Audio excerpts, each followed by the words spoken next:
Trip with Naresh Kumar presents करते हैं श्री केदारनाथ धाम तीर्थ यात्रा। और मैं हूं आपका होस्ट और दोस्त नरेश कुमार। एक बार आपका फिर स्वागत है आपके YouTube channel trip with Naresh Kumar पर। आज की ये वीडियो है श्री केदारनाथ धाम के यात्रा पर। जैसा कि आप देख भी पा रहे हैं पीछे श्री केदारनाथ धाम का पवित्र मंदिर। मैं इस वीडियो में आपको श्री केदारनाथ धाम से जुड़ी सभी जानकारी देने की कोशिश करूंगा कि जब आप कभी भी यात्रा करें तो आप क्या क्या चीज़ों का ध्यान रख सकते हैं, क्या क्या चीज़ों की आपको आवश्यकता पड़ सकती है, वगैरह वगैरह। छोटी से छोटी और बड़ी से बड़ी सभी जानकारी मैं आपको इस वीडियो में देने की कोशिश करूंगा कि यदि आप पैदल मार्ग से आते हैं तो आपको क्या क्या चीज़ अपने साथ रखनी है। यदि आप पैदल चलने में सक्षम नहीं हैं तो घोड़े, खच्चर, पालकी की भी सुविधा है, तो उनके क्या खर्चे हैं, कितना समय लगता है, क्या ट्रैक है, कितना किलोमीटर का है, और यदि आप उनके भी थ्रू नहीं आ सकते तो हेलीकॉप्टर की क्या सेवा है, क्या प्राइजेस हैं वगैरह। और साथ में ही आप श्री केदारनाथ धाम तक अपने स्थान मतलब आप अपने घर से किस प्रकार से आप यहाँ तक आ सकते हैं और क्या उनका सबका खर्चा होगा, तो मैं ये सभी जानकारी आपको इस वीडियो में ज़रूर दूंगा। तो इस वीडियो को आप अंत तक ज़रूर देखें क्योंकि आपको एक महत्वपूर्ण जानकारी मिलेगी। तो आइए वीडियो को शुरू करते हैं। श्री केदारनाथ धाम की यह यात्रा मैंने अपने घर दिल्ली से शुरू की थी। सबसे पहले मैं दिल्ली से हरिद्वार ट्रेन के जरिए आया, जिसका किराया 250 रुपये प्रति व्यक्ति था। उसके बाद मैंने हरिद्वार से सोनप्रयाग का सफ़र बस में किया, जिसका किराया लगभग 800 रुपये प्रति व्यक्ति है। ये आप अभी जो नज़ारा देख रहे हैं ये है आपकी मंदाकिनी रिवर, जिसे देवगंगा भी कहा जाता है, जो कि आगे रुद्रप्रयाग में अलकनंदा में मिल जाती है। हरिद्वार से सोनप्रयाग आते वक्त आपको 2 या 3 स्टॉप मिलेंगे, जो कि बस आपकी जगह जगह पे रोकेगी नाश्ते के लिए और लंच के लिए। तो हमने भी सुबह सुबह यहाँ पर जय केदार भोजनालय पर नाश्ता किया। उसके बाद हम आगे निकल गए।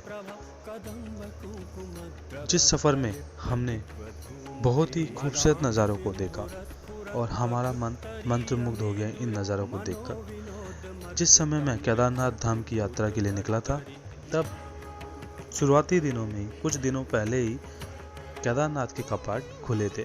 तो कुछ ही दिन हुए थे कपाट खुले, तो बहुत से श्रद्धालु केदारनाथ धाम के मंदिर के दर्शन करने के लिए उत्सुक होकर सभी केदारनाथ बाबा के दर्शन करने के लिए निकल पड़े, जिसके कारण से केदार घाटी में बहुत सी भीड़ होने के कारण रास्ते भी ब्लॉक्स थे, तो बहुत सा हमें ट्रैफिक का सामना करना पड़ा। उसी दौरान ट्रैफिक के यात्रा करते समय मुझे ओम के दर्शन हुए, जो कि अभी आप यहाँ पे इस वीडियो में देखेंगे। यह है सेकंड स्टॉप हरिद्वार के बाद। यहाँ पर मुझे बादल में ओम की आकृति के दर्शन हुए। जब ये मैं किसी और को दिखाना चाहता था तब तक ये ओम दर्शन गायब हो गए थे। अब आप इसको इत्तेफाक मानिए या हकीकत, पर मैं ये जानता हूँ ये हकीकत है। उसके बाद हम सोनप्रयाग पहुँच गए करीब शाम के 5 बजे के आसपास, और उस दिन हमने वो पहली रात गौरीकुंड में ही काटी। वैसे तो दरअसल हमने ये रात सोनप्रयाग में ही काटी थी, क्योंकि जिस वक्त हम पहुँचे थे उस वक्त सोनप्रयाग से आगे गौरीकुंड तक जाने के लिए भी चेक पॉइंट ने हमें आगे नहीं जाने दिया। कहा कि मौसम थोड़ा ख़राब चल रहा है, इसलिए आप आगे नहीं जा सकते हैं। इसलिए हमने वो पहली रात सोनप्रयाग में ही बिताई, जहाँ पर हमने होटल बुक किया। वो पर बेड के हिसाब से था और पर बेड का किराया 1500 रुपये उस वक्त था। यदि आप पूरा रूम ही बुक करेंगे, अगर पर्सनल आप आए हैं, तो उसमें जितने बेड है आपको उतने बेडों का खर्चा देना पड़ेगा। उसके बाद हम दूसरे दिन सोनप्रयाग से गौरीकुंड जीप में गए। जीप का किराया 50 रुपये प्रति व्यक्ति था। फिर गौरीकुंड में हमने उस कुंड में स्नान किया जहाँ पर गर्म पानी आता है। कुंड में स्नान करने के बाद हम केदारनाथ धाम बाबा के दर्शन करने के लिए आगे ट्रैक शुरू किया। हमने गौरीकुंड से जो ट्रैक है वो सुबह 6 बजे आरंभ किया था, और जो कि ये ट्रैक ऑलमोस्ट 16 किलोमीटर ऑफिशियली है, बट कहते हैं लोग कि ये 16 से ज़्यादा किलोमीटर का ट्रैक है। कोई कहता है 18 किलोमीटर, कोई 19।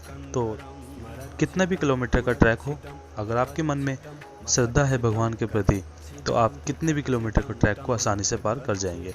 तो अभी हम सुबह से चले हुए हैं और अब हम पहुंच गए हैं रामबाड़ा, जो कि आप अभी इस वीडियो में देख रहे हैं। रामबाड़ा जो कि 2013 से पहले एक बहुत ही अच्छा कस्बा था। यहाँ पर बहुत अच्छे अच्छे होटल्स थे। जो लोग थोड़े असमर्थ होते हैं, फिजिकली चैलेंज्ड होते हैं, वो 2013 से पहले इस रामबाड़ा में अपना मिड पॉइंट मानते थे। यहाँ पर आधी यात्रा करके लोग रुक जाते थे, एक रात काटते थे, फिर जाके आगे बढ़ते थे। पर अब 2013 की बाढ़ के बाद रामबाड़ा शहर नहीं रहा, तो अब लोगों को डायरेक्ट ही गौरीकुंड से यात्रा प्रारंभ करके केदारनाथ तक नॉन स्टॉप करने पड़ती है, क्योंकि बीच में कहीं पे भी कोई स्टे नहीं है। तो हमने भी वही किया। सुबह हमने यात्रा प्रारंभ की और हम दोपहर को 1 बजे तक हम केदारनाथ धाम पर पहुंच गए। अभी आप जो देख रहे हैं ये है बेस कैंप। बेस कैंप वह स्थान है जहां से मंदिर करीब करीब 2 किलोमीटर रह जाता है। बेस कैंप के बाद हम जैसे ही पहुंचे केदारनाथ धाम पर, तो ये आप देख रहे हैं केदारनाथ प्रांगण, जहां से आपको केदारनाथ धाम के मंदिर के दर्शन मिल जाएंगे।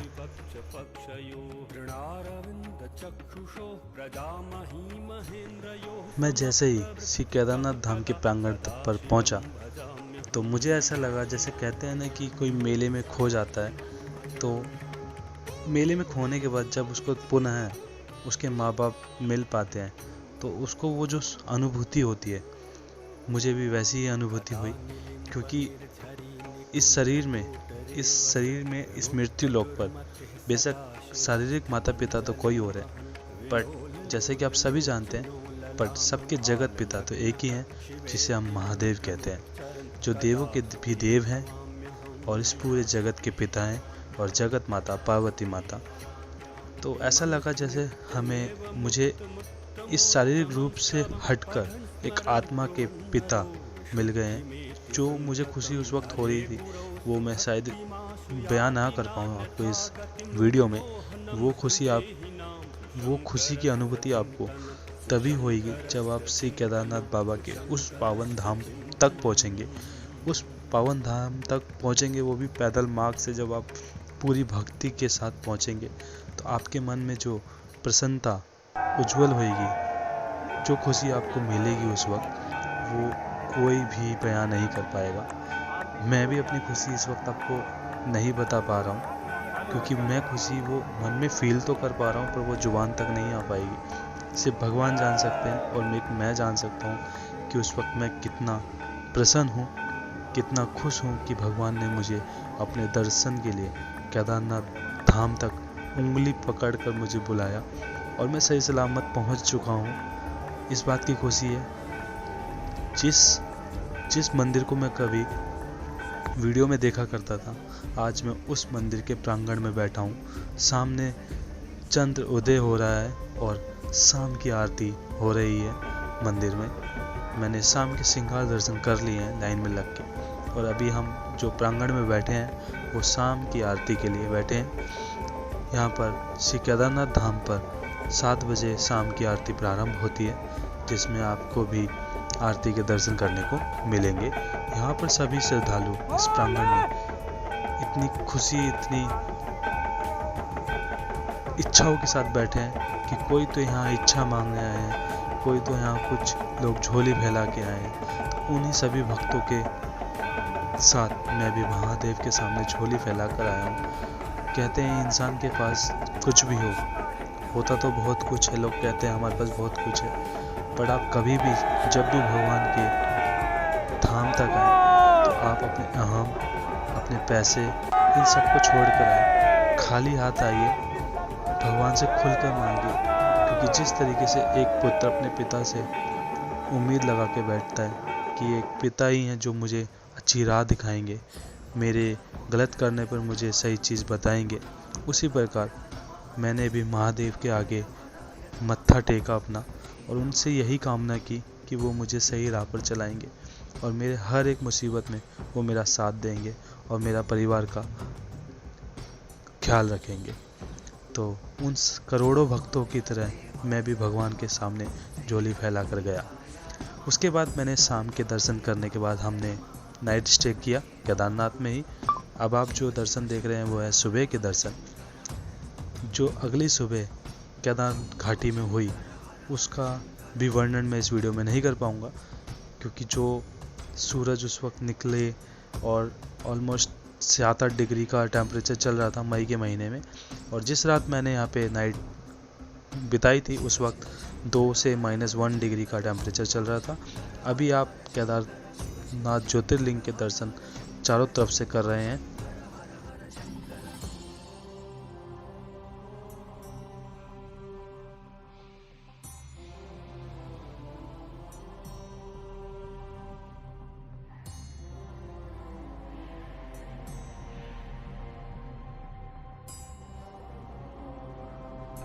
भोले महादेव भोले महादेव भोले महादेव भोले महादेव भोले महादेव भोले महादेव भोले महादेव भोले महादेव भोले महादेव महादेव भोले महादेव महादेव। तो मैंने श्री केदारनाथ धाम के मुख्य ज्योतिर्लिंग के दर्शन कर लिए हैं और अब मैं आशीर्वाद ले रहा हूँ भीमशिला का। इस शिला को आई थिंक इंडिया में मुझे नहीं लगता कि जो केदारनाथ धाम मंदिर को जानता है वो भीमशिला को नहीं की कहानी या भीमशिला के बारे में नहीं जानता हो। ऐसा नहीं हो सकता है, क्योंकि ये वही शिला है, ये वही पत्थर है जो सन 2013 की बाढ़ में ऊपर से लुढ़कता हुआ आया और हमारे महादेव के स्थान, हमारे महादेव के घर को जिसने बचाया, उस प्रलयंकारी बाढ़ से जिसने इस मंदिर की रक्षा की, वही पत्थर ये है भीमशिला। इसका भीम नाम इसलिए भी पड़ा क्योंकि जिस प्रकार से भीम बहुत ही बलशाली थे, उनमें 100 हाथियों के बराबर का बल था, जिनको बहुत आसानी से हराना किसी के बस की बात नहीं थी। उसी तरीके से यह पत्थर भी ऊपर से आया और मंदिर के जस्ट पीछे टिक गया। उसके बाद पानी को इसको हटाने की हिम्मत नहीं थी, इसलिए इसका नाम भीमशिला पड़ा। भीम जैसी ताकत जिसको हटाना नामुमकिन हुआ उस पानी के लिए भी, क्योंकि ये माया थी महादेव की, क्योंकि ये माया थी हमारे सबके भगवान भोले बाबा की।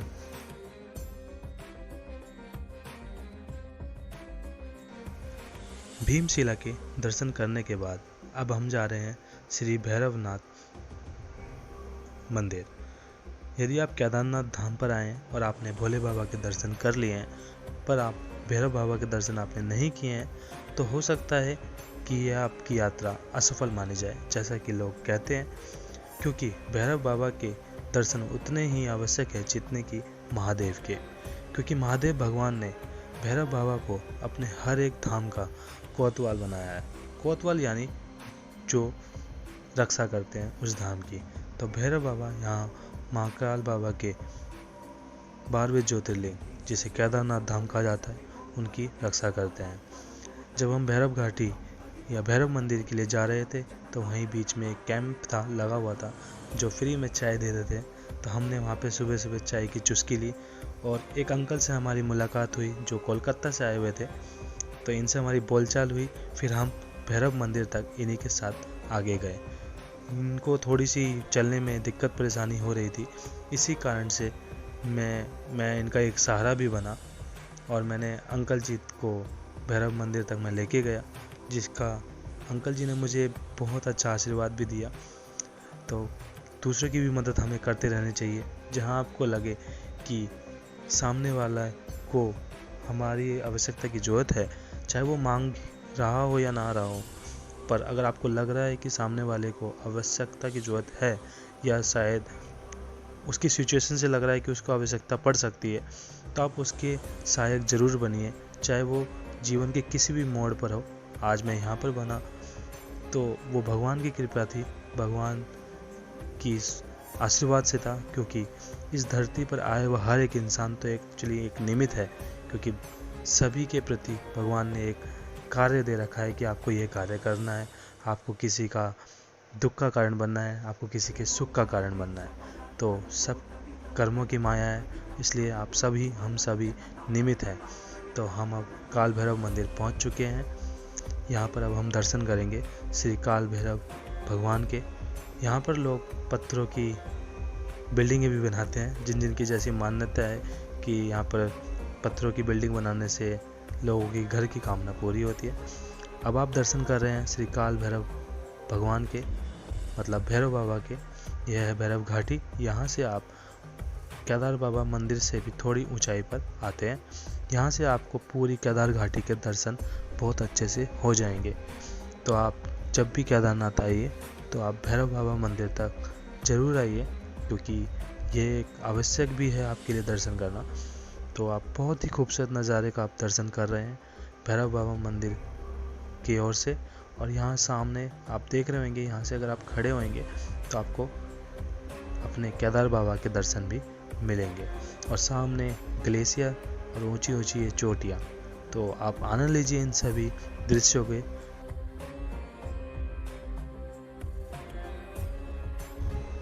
श्री काल भैरव मंदिर के दर्शन करने के बाद अब हम जा रहे हैं श्री शंकराचार्य समाधि स्थल पर। श्री शंकराचार्य समाधि स्थल यहाँ पर इसलिए भी स्थित है क्योंकि जैसा कि आप जानते हैं, महादेव के करोड़ों भक्तों में श्री शंकराचार्य जी भी एक उत्तम भक्त थे, इसलिए इनकी यहाँ पर समाधि स्थल बनाई गई है। दरअसल ये समाधि स्थल नई समाधि स्थल है। 2013 से पहले यहाँ पर पुरानी समाधि स्थल थी, पर वो बाढ़ में नष्ट हो गई, तो इसलिए यहाँ पर पुनः श्री शंकराचार्य भगवान जी की समाधि स्थल बनाई गई है। तो आप जब भी श्री केदारनाथ धाम पर आए तो इसके भी आप दर्शन करें, इनका भी आप आशीर्वाद लें, क्योंकि शंकराचार्य जी भगवान महादेव के भी बहुत उत्तम भक्त थे। तो इसलिए हम उनका भी आशीर्वाद लेंगे यहाँ पर, ताकि हम भी महादेव के भक्त बने रहें, हमारे मन में किसी के प्रति ईर्ष्या ना हो, घृणा ना हो, सबके प्रति हम प्रेम बनाए रखें। तो आइए प्रणाम करते हैं श्री शंकराचार्य भगवान की प्रतिमा को और उनका आशीर्वाद लेते हैं। तो यह थी यात्रा श्री केदारनाथ धाम की। तो अब हम बात करते हैं श्री केदारनाथ धाम पर यदि आप आ रहे हैं तो आपको क्या क्या चीज़ों का ध्यान रखना है और क्या क्या चीज़ों की जरूरत पड़ सकती है। तो यदि आप श्री केदारनाथ धाम पर आ रहे हैं तो आप अपने साथ गर्म कपड़े रखना कभी भी मत भूलिए, और साथ में एक रेनकोट रख लीजिए, क्योंकि वहाँ पर मौसम कभी भी बदल जाता है। तो केदारनाथ धाम पर आने के लिए सबसे पहले आपको हरिद्वार आना पड़ेगा, और हरिद्वार से फिर आप सोनप्रयाग और सोनप्रयाग से गौरीकुंड पहुँच सकते हैं। यदि आप कपाट खुलने के तुरंत बाद आ रहे हैं तो यहाँ पर पीक सीज़न होने की वजह से आपको कुछ चीज़ें या सभी चीज़ों में थोड़ा सा अधिक जेब खर्च करने पड़ सकती है। तो यदि आप पैदल मार्ग से आना चाहते हैं तो आप पैदल मार्ग से भी आ सकते हैं, जिसका ट्रैक आपको 16 से 18 किलोमीटर का करना पड़ेगा। यदि आप पैदल चलने में सक्षम नहीं हैं तो आप घोड़े, खच्चर या पालकी से भी आ सकते हैं, और यदि आप घोड़े, खच्चर, पालकी से भी नहीं आना चाहते तो आप हेलीकॉप्टर की सुविधा ले सकते हैं, जिसका किराया 5500 रुपये से 6000 रुपये तक दोनों तरफा है, और 2300 रुपये एक साइड का है। और यदि आप सोच रहे हैं कि हमें वहाँ रुकने की क्या चीज़ें की सुविधा मिलेगी, तो वहाँ पे सुविधाएं ऑलमोस्ट सभी प्रकार से मिल जाएंगी आपको, खाने से लेकर रहने तक की। बस अंतर यह है कि जगह होएगी तो आपको होटल मिलेंगे, अदरवाइज़ आपको कैंप में रहना पड़ेगा, जैसा कि मैं इस कैंप में रहा था, जिसका किराया 1000 रुपये प्रति व्यक्ति है। तो यहाँ पे मैंने रात काटी थी। तो यह थी ये यात्रा के बारे में जानकारी। आइए अब बात करते हैं कि आपकी यात्रा में कितना खर्चा आ सकता है।